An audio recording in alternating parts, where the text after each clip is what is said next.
Here's another channel that I love that I think needs more praise and has been getting a lot more attention in general. Good work. So does private equity own everything? Hello. Anytime you spend money, there's a decent chance that private equity is involved. For example, just the other day, I was eating a Cinnabon inside of a David's Bridal while playing a Guitar Center ukulele in a little ritual I like to call Wednesday. I had absolutely no idea I was actually funding 3 different private equity firms. Though private equity is one of the most powerful industries in America, it tends to operate behind the scenes. But unfortunately for them, the Good Work investigative news team specializes in bringing things that are behind the scenes out into the front of the scene. The offices of Blackstone, one of the biggest alternative asset managers in the world, and a place with a Bond villain-ass name. I suppose Dr. Danger's Thunderdome and Luigi's Haunted Mansion were already taken. Within the bowels of Blackstone and peer firms like KKR, Apollo Global Management, the Carlyle Group, and Bain Capital,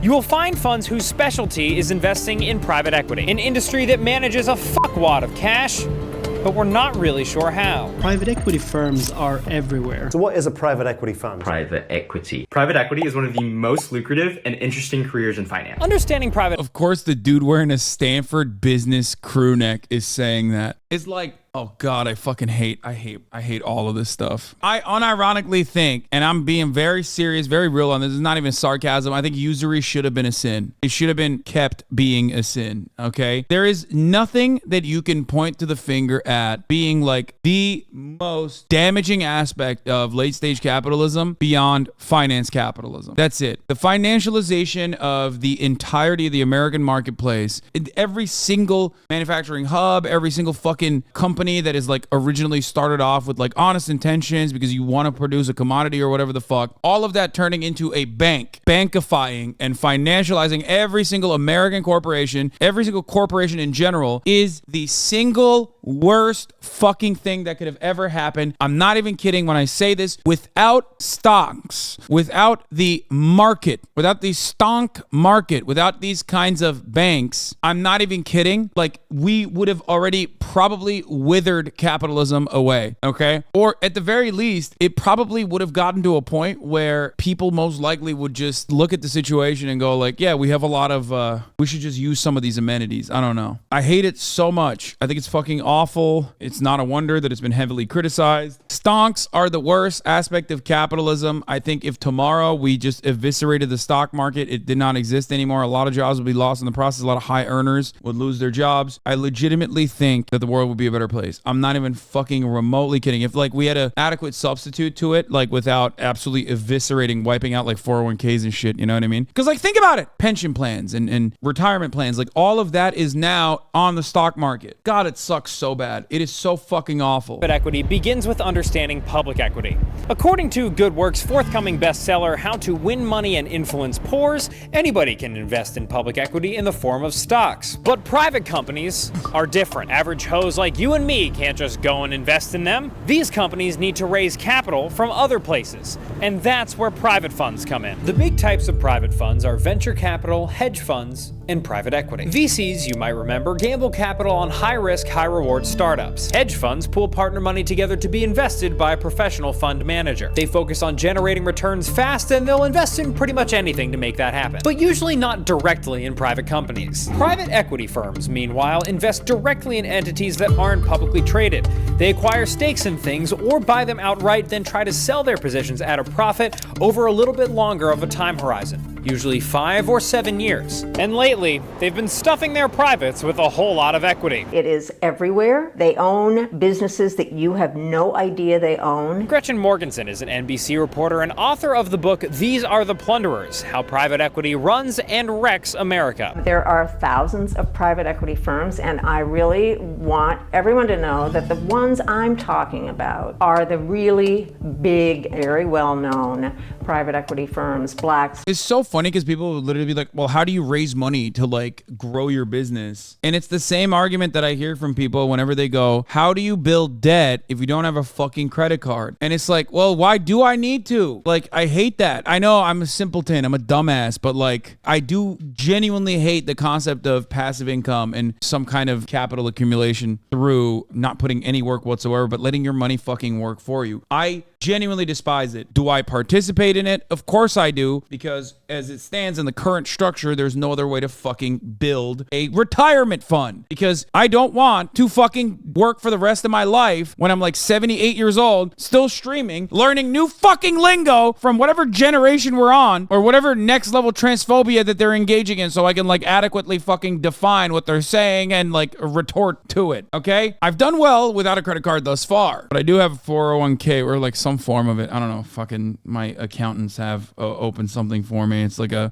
retirement fund. I do have one. We're talking about a big circle of pain that enriches a very small, elite group of people. It's kind of capitalism on steroids. That was actually my nickname in college. But it's strange for something so big and controversial to be so back of mind for Americans. It's like mass shootings or the bisexuality of Abraham Lincoln. God, I love them so much. I fucking love this channel. Go show support to these guys. How do these private equity companies actually go about acquiring a business? I put the question to Jeff Hook, a business professor at Johns Hopkins University and author of the book, The Myth of Private Equity. It's just house flipping on a much greater scale, except the companies are operating businesses, not real estate. So instead of something big and scary like Apollo Global Management, imagine your PE firm is called Chip and Joanna Gaines. And instead of acquiring a business or another entity that you think could grow, you're just looking to buy a shitty house in a nice neighborhood. In slightly fancier financial terms, this is called a leveraged buyout. And it's the type of acquisition that the private equity industry has made famous. It basically means buying something with borrowed cash that you will need to pay back with interest. But where can a fellow borrow enough money to buy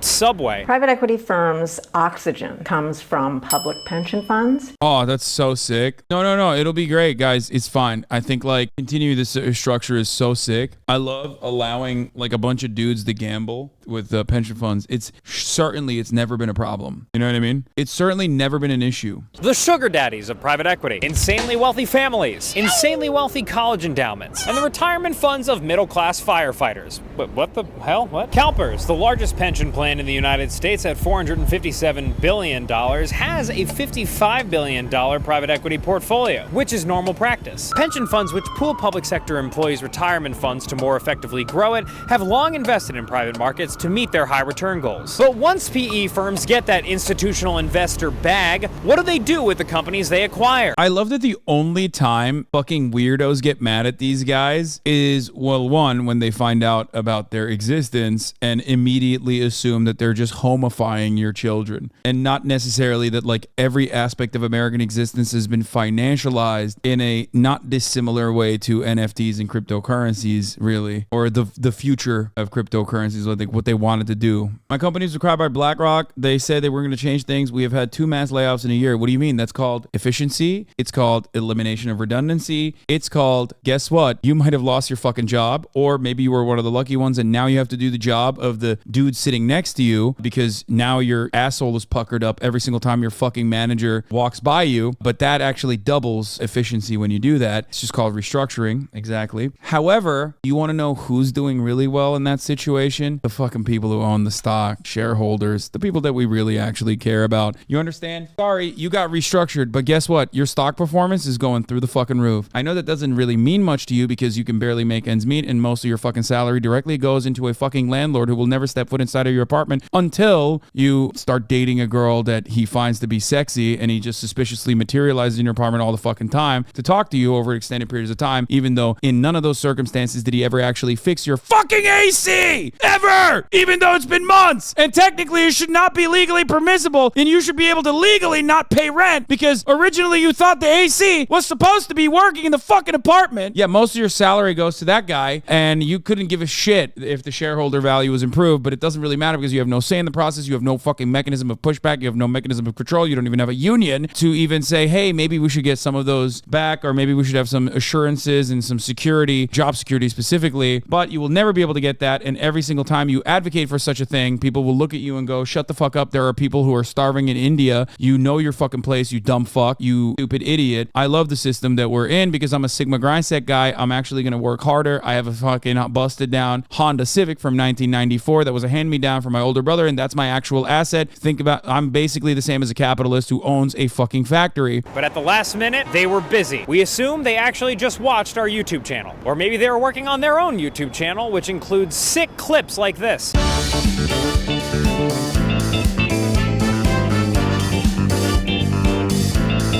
That's fucking awesome that that's a video that they put out. Popeye chicken sandwich would not exist without private equity. Yeah, certainly. How could we ever exist? Dude, that's your brain on capitalism, by the way. When you finally get to that point, unless you have done too much college, as Felix Biederman, friend of the show, likes to say, you are going to look at that and go, you are the most insane person I've ever met. What the fuck are you saying? But if you've done too much college, there gets to a point in your brain where you literally go, no, that's actually true technically. How could a company survive without actual institutional investors and backing from investors? That's how you grow the economy. Hello, that's technically true. Fuck.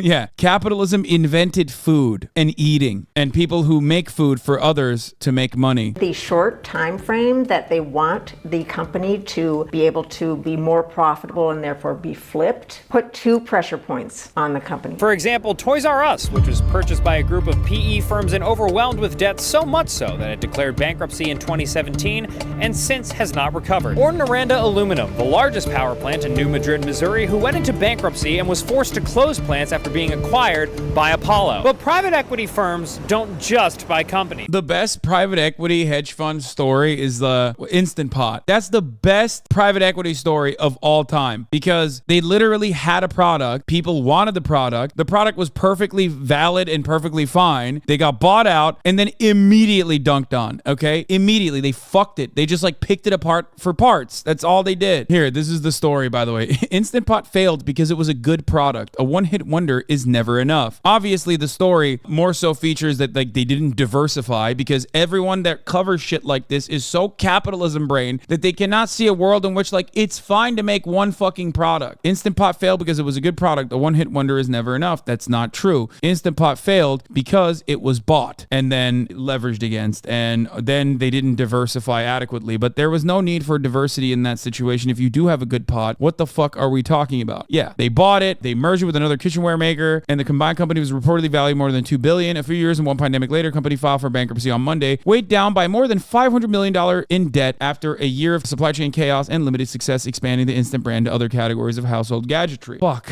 I hate that. It was also too durable of a product. Yeah, there's also that too. It fucking sucks. It sucks so bad that this is like how it's supposed to work, okay? By 2018, Blackstone and KKR controlled 1/3 of the nation's hospital emergency rooms. And while some have argued that a firm's ownership of practices lets doctors focus on patient care rather than running the actual business. So I said to the doctor, I said, why would you partner with private equity? And the doctor said, well, the best thing is I like to practice medicine. When I have a partner with private equity, they worry about the back office. They worry about the IT. And I don't have to worry about that. I can see patients. Others point to surprise billings, higher costs, layoffs, and overprescribing patients as examples of what happens when a hospital is owned by a profit-seeking corporate baddie rather than a medical professional. Private practices, historically, they're like run by physicians. Deep down, all physicians, they got into medicine to tell people to practice medicine. I like the little fucking snarky. Will Flannery wants us to notice his YouTube play. Dan Toomey, how is this doctor better than me at the internet? Nursing homes that are owned by private equity companies have the residents encounter 10% higher mortality rates. Now, why is that?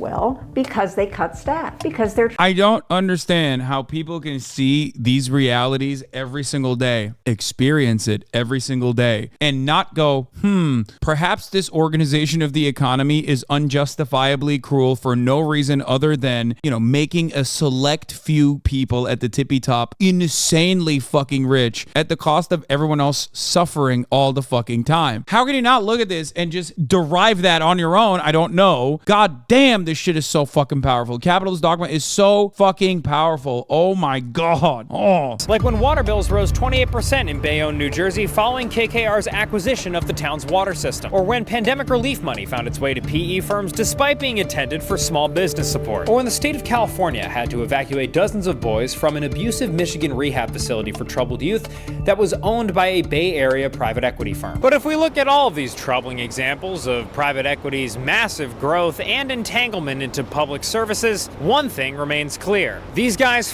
fucking rock at making money. 2012. True. You can't hate on them for that. That's true. I mean, there's other parts of it, like VCs, I wouldn't say the same thing about, but private equity, they do rock at that, especially for themselves, like in the case of Instant Pot. You know what I mean? Like, they're very bad at making money for the companies that they're like purchasing, but like they're very good at leveraging the company as they pick it dry for parts and then take money out on that to go and acquire someone else. It's awesome. It's sick. For an industry that generates such an exceptional amount of wealth for its practitioners, surely they must get a great deal for their investors as well, right? The answer isn't as obvious a yes as you might think. In July, the Wall Street Journal reported that for the first time since the 2008 financial crisis, benchmark private equity returns turned negative for the reported fiscal year. But since the government can't regulate private equity very effectively, it's pretty difficult to figure out what the industry's finances actually look like, even if you're an investor in the fund. In terms of regulation, make it illegal. Make it illegal. Make it all of it. Make the stock market illegal. Obviously, you can't do that tomorrow. It would literally kill people, but like it would be so sweet. Like if I had the power of magic, that's what I would do. And I'll contrast this with like mutual funds. You go to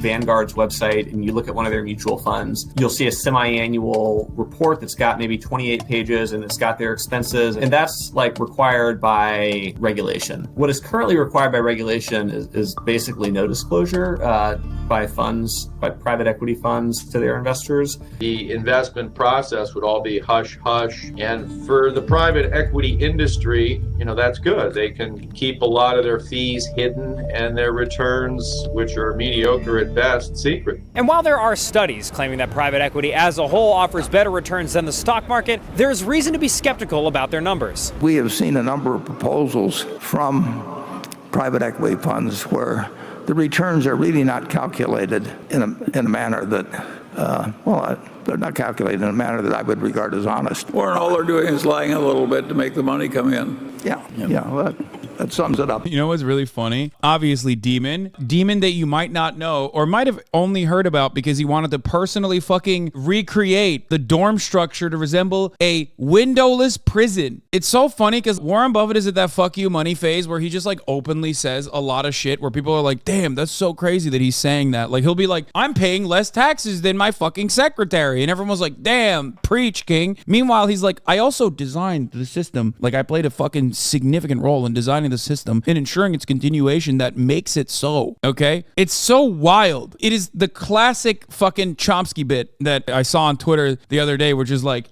these guys have read Das Kapital except in reverse. Okay? And they're demonstrating it every day through class violence. That's what they're doing. They are perfectly aware of how the system works. After all, they designed it. You know what I mean? They played a role in designing it. They know that others just like them designed it. Didn't he literally say there's a class war and we're winning? Yeah, ironically, he has also said that as well. But he drinks Coca-Cola and eats McDonald's every day and still lives in the same house that he lived in when he was not that rich. So he's cool because Americans are so fucking stupid and they like literally cannot comprehend anything beyond aesthetics. We are so far removed from any kind of genuine materialist principles or any kind of like class analysis that motherfuckers will literally look to someone like Warren Buffett and go, that's a humble guy, and look to someone like me and go, he's wearing Yohji Yamamoto right now. I can't tell because, the brand doesn't show, even though this is my favorite fucking shirt, but that's a very expensive shirt he's wearing. He must be a rich guy that is way worse for me than the fucking rich guy that is literally wealthier than fucking God. For the SEC imposing changes on hedge funds and private equity firms on fee disclosures, the move is meant to curb preferential treatment of certain investors. There's the disclosure on a quarterly basis of performance in a way that right now is not required per se. There's a element that prevents special deals. So everything's fixed, right? So it's about 15 or 20 years too late.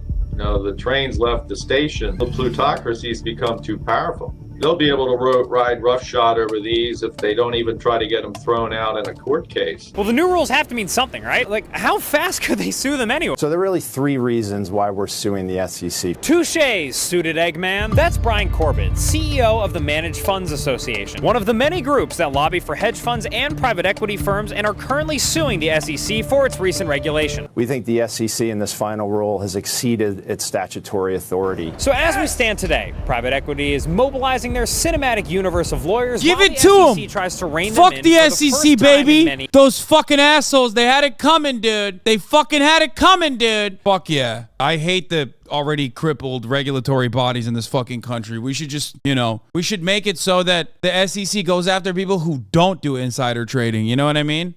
Fucking bullshit. How about you regulate some bitches, dog? Not just for private equity, but for us, everyday people whose lives have been, in one way or another, tied to this industry. If I was a union employee looking forward to retirement, and let's say I can pose a few questions to my union representatives on the board of trustees of these gigantic funds, I ask my representative, hey, look, have you taken a closer look at this? I think it's a moment to really sit down and say, okay, what kind of capitalism do we want? Do we want the kind? Yeah, this is, by the way, the major point of contention that I have with people that are like very thoughtful, very careful, very considerate about their analysis of all of the worst externalities, not realizing that like it literally is the reason, okay? Capitalism unrestricted is capitalism. That's it. And any kind of regulation that you put on it has a shelf life, okay? No matter what happens, it is this fucking gigantic monster that has its tentacles in every aspect of our existence, and they will always wither it away. If you literally look at the situation in America, even with social democratic reforms, and the situation in America now in comparison to the social democratic reforms that were made in that time frame, like the New Deal era, you will recognize that the situation gets worse year over year with obviously there's obviously significant benefits due to technological improvements that make our lives easier and yada, yada, yada. But ultimately, it's always going to go back to the same issues no matter what you do. You cannot stop capital owners from engaging in rent-seeking behavior, regulatory capture, and withering away the welfare state. What type of capitalism do we really want? Do we even know the type of capitalism we already have? If investigating private equity teaches us anything, it's that powerful, profit-seeking forces are indeed all around us, in every part of our lives, in places we wouldn't even think to look. Great video from Good Work, as always. Who here is good at GeoGuessr? Ludwig. Is that it? What, are these marijuana plants? I'm not seeing anything. Oh, please. This is so freaking scuffed. I hate this game. Okay, I cut him out. Oh, clutch. I thought red dirt normally means like Brazil or something. I don't know if that helps me. Why? I'm gonna use my instincts. Ethiopia! Ethiopia, no! I hate this game. Is this how you guys feel when you're playing Valorant and shit? Like you're just like, wow, a fun game for me.